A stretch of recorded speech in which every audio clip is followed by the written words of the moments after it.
YouTube viewers, Rectangular back, this time with an action figure review. So I was able to get my hands on the Funko Fantastic Mr. Fox Legacy Collection. Consists of 4 figures. You've got Mr. Fox, the Rat, Kylie, and Ash. So I'm going to be reviewing each one of these figures, and we're going to do them in numerical order. Here we have figure number 1 in the series, none other than Fantastic Mr. Fox himself.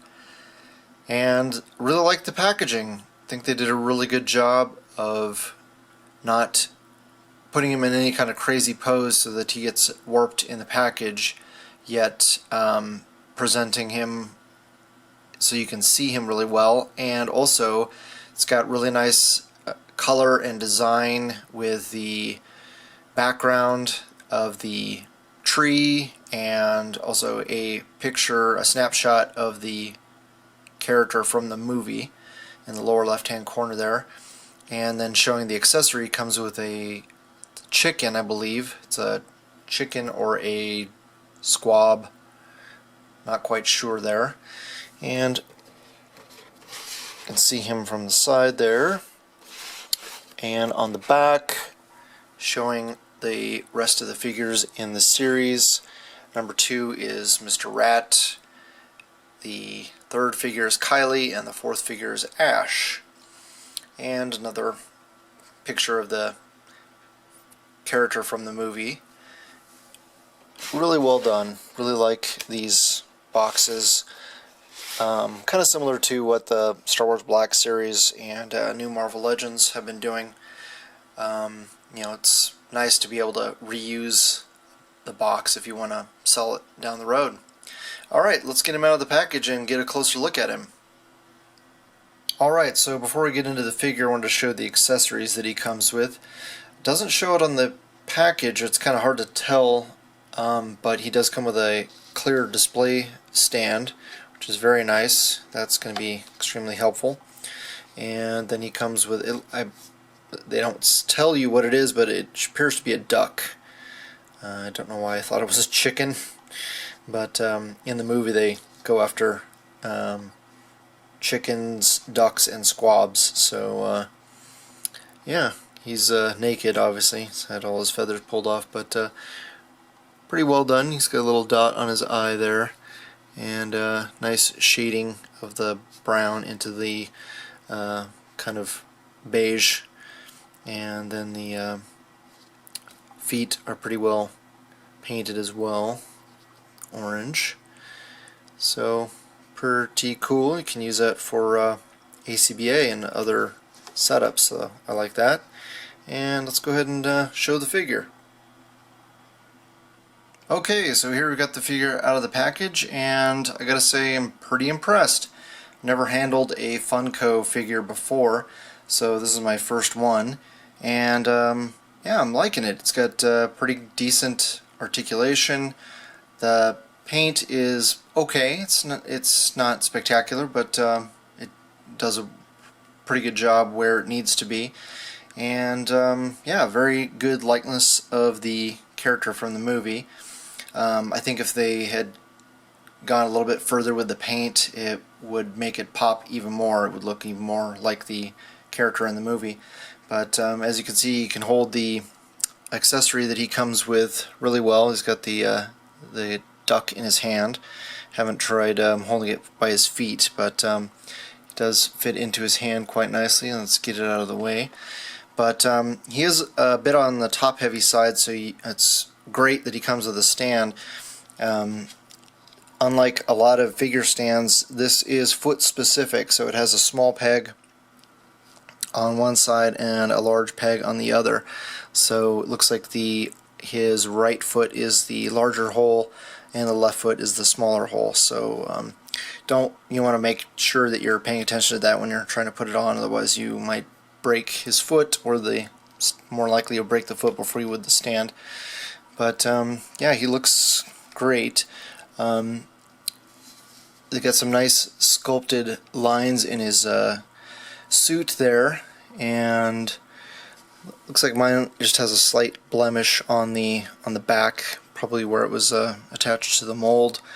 But otherwise, yeah, I'm really liking the sculpt, and it's a kind of a softer rubber material for his coat, which is nice, and you'll see why that's beneficial here when we get in the articulation. But just to give you a little 360 view of him, about the only major complaint I have is that it would have been nice to get some darker, maybe it's like a black wash in his fur, just to make it look a little bit more realistic, less like a plastic figure and more like an actual animal.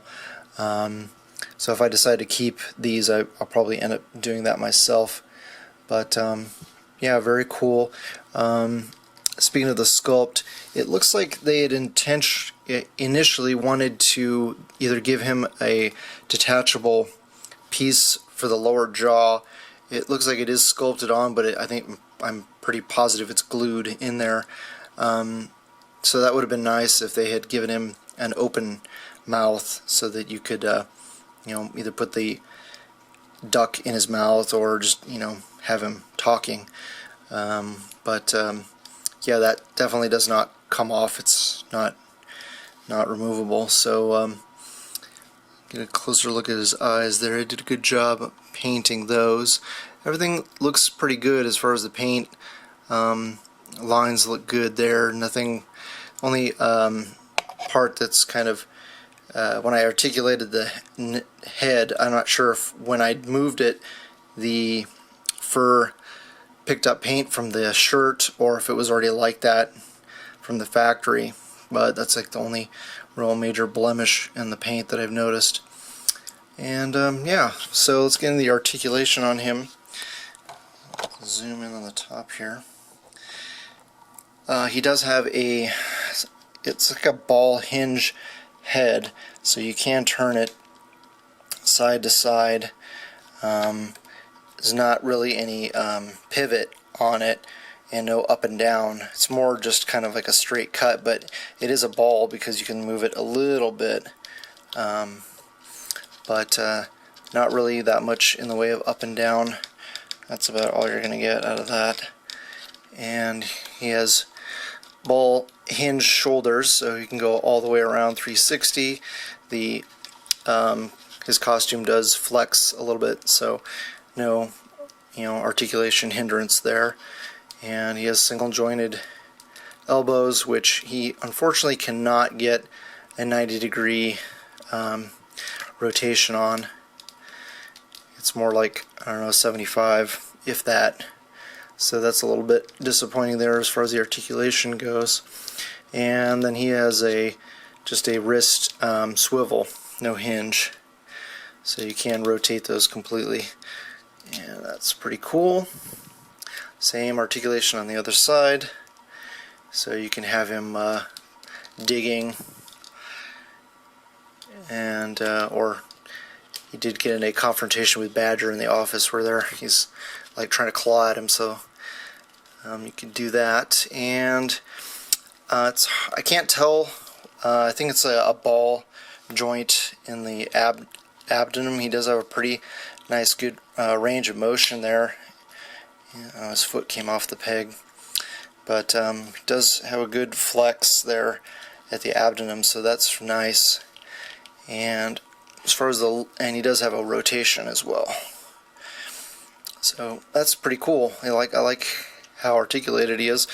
And then on the legs, this is probably the most limited. He can spread his legs about that far, and they don't quite go up that well. I'm afraid to go much further than that without breaking it, so that's a little disappointing. When you move and zoom down, there we go. So yeah, not that great, and he does not have 90 degrees at the knee either, but for the most part it does work pretty well for what you wanted to do. And then he has a swivel there at the shin and a hinge at the foot, which does pretty good range of motion there. So not too shabby, and of course has the same articulation on the other side. And like I said, he's got a big hole on one side and a small hole on the other for the stand. So oh, and almost forgot the tail. So the tail is on a hinge, ball hinge, so it goes, you can get it all the way up and all the way down, and then it rotates side to side. So very, very cool. Like that quite a bit.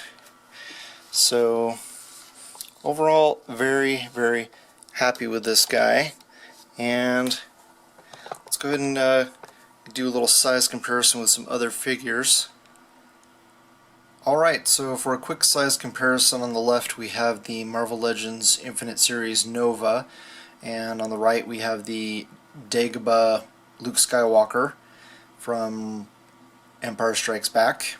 And yeah, you can see he's definitely taller than your average Marvel Legend and towers over Luke there. He stands on his displayed stand there. He's just under 7 inches tall. So yeah, he's still technically a 6-inch figure, and he is the, I think, second tallest. I believe the Rat is slightly taller than him. Alright, so hopefully you guys liked the video. You share with your friends, hit the like button, subscribe if you haven't already, and I always love hearing back from you guys, so please leave a comment below. Alright, thanks for watching, and I will talk to you guys later. Born on a mountaintop in Tennessee, the greenest state in the land of the free. Raised in the woods so he knew every tree. He killed himself a bear when he was only 3. Davy, Davy Crockett, king of the wild frontier.